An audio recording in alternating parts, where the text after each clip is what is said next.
क्योंकि मेरी जीवन की यात्रा ये थी। दूसरी कड़ी के महत्वपूर्ण चिंतन सुनिए, जीवन बदल देंगे आपका। जिनको समाज में पहचान दिला करके जिस स्तर पर चाहूं उस स्तर पर बढ़ा सकता हूं।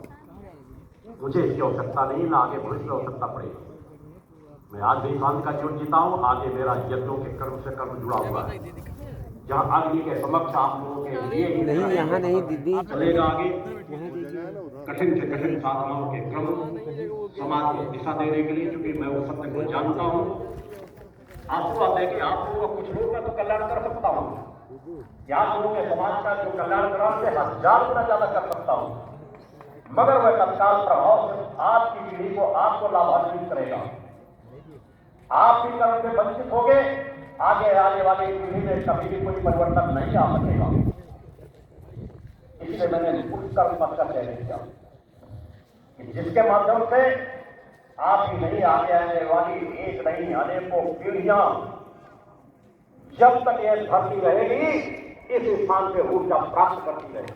गुरुदेव भगवान की जय। मैंने उस मूल पथ का चयन किया जिससे वास्तव में समाज का कल्याण हो सके। इसलिए आप लोगों में साधक परोपकारी बढ़ना पड़ा। मैं भी चाहता तो रामायण पुराणों कथाओं में बैठकर बात करता रहता, बोलता रहता, उस दिशा में चिंतन देता रहता, मगर उसे एक भाव पक्ष पैदा होता आपके अंदर, थोड़ा बहुत साधना पक्ष पैदा होता और सिर्फ अपनी कामनाओं की पूर्ति के लिए प्रार्थना करते रहते। मैंने उससे अलग आपको बढ़ाया कि अपनी कामनाओं तक सीमित मत रहो। जब तुम मेरे बताए पथ पर चलोगे तो तुम्हारी कामनाओं की तो पूर्ति होगी ही, तुम कर्मवान बनोगे, और जब कर्मवान बनोगे तो संस्कारवान बनोगे। तुम स्वयं में अपने आप में एक मुक्त पुरुष बनोगे। तुम्हें किसी परिवार के माध्यम की आवश्यकता नहीं होगी कि तुम्हारा पुत्र तुम्हें मुखाग्नि देगा तभी तुम्हारी मुक्ति प्राप्त होगी, या नवीन जीवन अगर तुम्हारे परिवार के लोग अच्छा कर्म नहीं करेंगे तो नवीन जीवन तुम्हारा भटकेगा।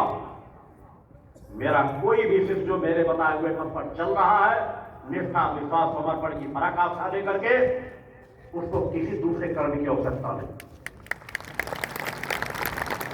मैं आपको मुक्ति पथ का ही नहीं बढ़ा रहा हूं, जहां जन्म जन्मांतर तक तुम हर जन्म दर जन्म उन्नति के पथ पर बढ़ोगे, मुक्ति के पथ पर बढ़ोगे, चेतना के पथ पर बढ़ोगे। मैं एक ऐसा परिवर्तन डालने समाज के बीच आया हूं जिसे युगों युगों तक याद किया जाएगा। यहां का कण कण चीख चीख करके कहेगा, दुनिया यहां पर सिर झुकाने के लिए बातें होंगी। वैसे पवित्र स्थल पर बैठने का आपको मौका के साथ हुआ। अनेकों मंचों चित्रों के माध्यम से आपको किस पथ पर चलना है सब कुछ बताया गया है, मगर कुछ चीजों पर मुझे वेदना होती है। जब मैं व्यवस्थाओं को देखता हूं, आप लोग बहुत परिवर्तन कर रहे हो दूसरी संस्थाओं की अपेक्षा कर रहे हो, मगर फिर भी मैं पूरी तरह से संतुष्ट नहीं हो पाता। इसलिए नहीं कि मुझे कुछ नहीं प्राप्त हो पा रहा, इसलिए नहीं कि तुम मुझे ज्यादा सम्मान देते पा रहे हैं, मगर तुम्हें और कर्मवान बनाना चाहता हूं, और अच्छे से समय का सदुपयोग कर सको, ऐसी सोच तुम्हारे अंदर भरना चाहता हूं। इसलिए इन विचारों की दिशाओं पर आपको लेकर चलना चाहता हूं कि काश यदि मैं शिष्य होता, मेरे समान ही कोई चेतनावान गुरु मुझे मिलने वाला होता, तो उसके मंच पर आने के घंटों पहले यहां के रजकण को मैं माथे से रगड़ रहा होता। इस पवित्र स्थल पर आने के बाद विश्राम करना भूल जाता, भोजन करना भूल जाता, एक एक पल का उपयोग करता कि या तो साधना में मेरा समय गुजरे या किसी स्थल पर बैठकर शांतित होकर के अपने गुरु का, अपने युद्ध का, माता भक्ति का ध्यान करता हूं। जब आप लोग अपने घरों से आए ही हो, किस लिए आए हो? इस पवित्र स्थल का गुणगान सुन करके आए हो, संघर्षों के साथ आए हो। अनेकों लोगों ने उधार किराया ले लेकर के अपनी यात्रा तय की है। कुछ लोगों की आर्थिक स्थिति ऐसी नहीं थी, कुछ लोगों की समस्याएं थी, उसके बाद भी आए हैं। जब आप इस स्तर पर यही पर न्यूनता होती है कि जब जहां जो कर्म आप कर रहे हो उसको पूर्णता से नहीं कर पाते। समय तो गुजर रहा है, 3 दिन का समय भी गुजर चुका है। अनेकों मंचों से पहले भी मेरे द्वारा संकेत दिए गए हैं कि हर पल सजग रहो, एक एक पल का एक एक क्षण का आंदोलन करो, और कम से कम जैसे पवित्र भूमि पर प्रवेश किया करो तो अपने आप को एक बार संकल्पित किया करो, और हर आधे घंटे, 1 घंटे बाद, 2 घंटे बाद उस संकल्प को दोहराया करो कि इस पवित्र स्थल पर आकर मैं पुरुषार्थी जीवन जीऊंगा, परोपकारी भावना को लेकर जीवन जीऊंगा। जितने क्षण, जितने दिन, जितने घंटे इस स्थान पर रहने का मौका मिलेगा, एक एक पल का उपयोग करूंगा, विश्राम कम कर दूंगा, आहार कम कर दूंगा, मगर यहां के क्षणों का, एक एक क्षणों का भरपूर उपयोग करूंगा। वह भावना लेकर के अपने अंदर रखा करो, और हर 1-2 घंटे में सोचा करो कहीं मैं अपने समय को नष्ट तो नहीं कर रहा, घूमने टहलने, निरर्थक बातें करने में, चाय नाश्ता करने में, आदि चीजों में। जो चीज में चाय नाश्ता 5 मिनट में करके वहां से उठकर आ सकता हूं, वहां कहीं मैं घंटों टाइम तो नहीं बर्बाद कर रहा। कहीं मैं विश्राम जितना अपने घर में भी नहीं करता, कहीं उससे ज्यादा विश्राम इस आश्रम में आकर तो नहीं कर रहा।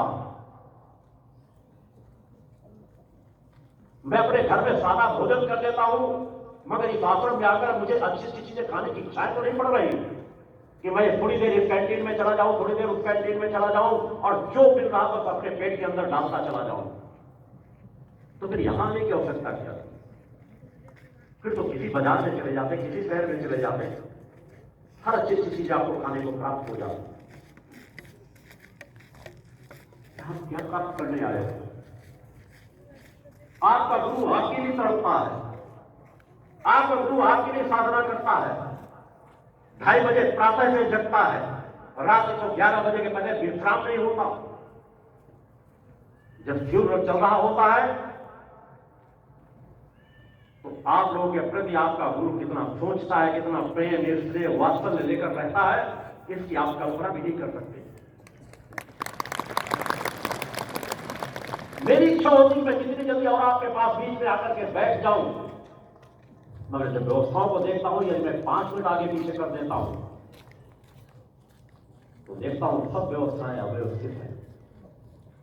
भाग दौड़ कर रहे हैं, लोग दौड़ रहे हैं, बस लोग इंतजार करते हैं क्या कि जब मां के जयकारे लगने शुरू हो जाएंगे, गुरु जी के जयकारे लगने शुरू हो जाएंगे, तब हम पंक्तियों में आके खड़े होंगे, तभी हमें पता चलेगा गुरु जी आने वाले हैं।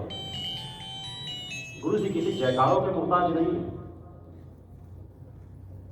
आप पंक्ति में खड़े होंगे इसके मोहताज नहीं है। गुरु हर पल आपसे मिलना चाहता है, चेतना रंगों के माध्यम से। इस पवित्र स्थल पर है आप मेरे अपने, आपकी अपूर्णता से पूर्णता की ओर आपको बढ़ाना चाहता हूं और सजगता का जीवन जीव। मैं नित्य पति के जब 40 पाठ के क्रमों में पहुंचता हूं तो अक्सर देखता हूं जो यहां पर रहे होते हैं, बाहर से भी लोग आते हैं, भक्ति नित्य प्रति आते हैं। 5 मिनट यदि मैं पहले पहुंच जाता हूं तो अधिकांश लोग या तो आते नजर आएंगे। एक मिनट का समय का बहुत अच्छा उपयोग आप करते हो, मगर बिल्कुल विपरीत दिशा में। मैं चाहता हूं भूख आपके अंदर पैदा हो, हर समय का और उपयोग करो कि जो चीज मुझे 5 मिनट पहले पहुंचना है, मैं 10 मिनट पहले क्यों न पहुंचूं। हो सकता है मेरे आराध्य 5 मिनट पहले आ जाए, मेरे इष्ट मेरी मां कृपा करने के लिए, आशीर्वाद देने के लिए 5 मिनट पहले भक्तों को देने के लिए वहां तैयार बैठी हूं। वो बहुत बड़ी पैदा होगा। मैं और सुधार चाहता हूं, इसलिए मैं अधिकांश बाहर की सेवाओं की श्रृंखला को भी मैंने बहुत सीमित कर दिया है। कार्य आपको लोग के लिए करूंगा, आपके लोगों के लिए अपने तन का रोम रोम तपाता रहूंगा, मगर अव्यवस्थाएं मुझे पसंद नहीं। इन चिंतनों को सुनेंगे तो आपके जीवन में परिवर्तन आएगा। नित्य प्रति इन चिंतनों को सुने और अपने जीवन में सुधार करें। धन्यवाद। इस वीडियो को लाइक और शेयर करें। परम पिता का आशीर्वाद दिलाने के लिए